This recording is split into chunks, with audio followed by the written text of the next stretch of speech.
রবিবার 25শে জানুয়ারি চলে গেছিলাম একটু বেনাচিতি বাজারের সিটি স্টাইলে।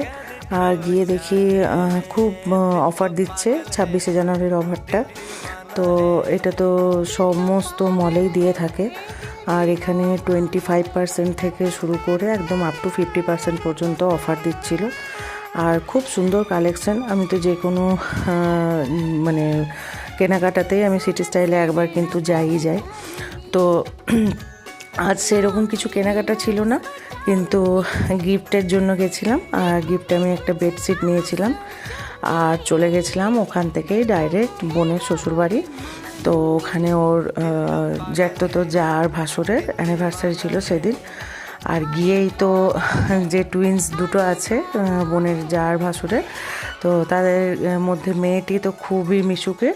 ও চলে আসা, ছেলেটা একটুখানি মানে চিনতে একটুখানি ভয় পায়। তো আর আমাদের লাড্ডু দেখো দুধু খাচ্ছে আর দই তুলছে দিদুনের কাছে শুয়েছিল। আর বোনরা এদিকে রেডি হচ্ছিল। তারপরে রেডি হয়ে আমরা সবাই নিচে চলে গেছিলাম। নিচে ওরা ঘরোয়াভাবে অনুষ্ঠানটি পালন করেছিল আর অল্প বেলুন দিয়ে সাজিয়ে দিয়েছিল। আর বোনের মাথায় ক্রাউন পরে হাসি মজা করছে। আর এদিকে ওর ছোট বৌদি, ছোটদাই বলি, মালা বদল হচ্ছে। ইনি হচ্ছেন আমন্ত্রণ ক্যাটারার ওনার।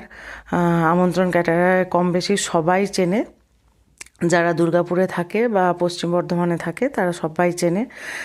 এনাদের খাবার অত্যন্ত সুস্বাদু হয়।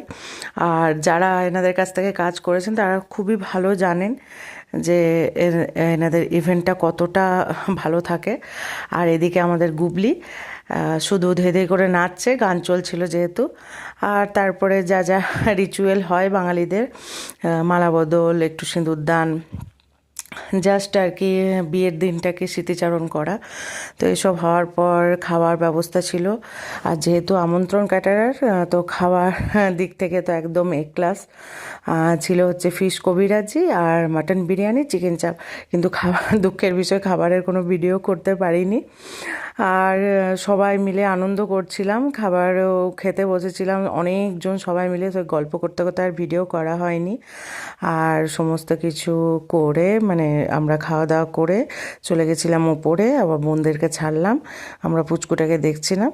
আর তারপর অনেকটা রাত হয়ে গেছিলো ফিরতে ফিরতে।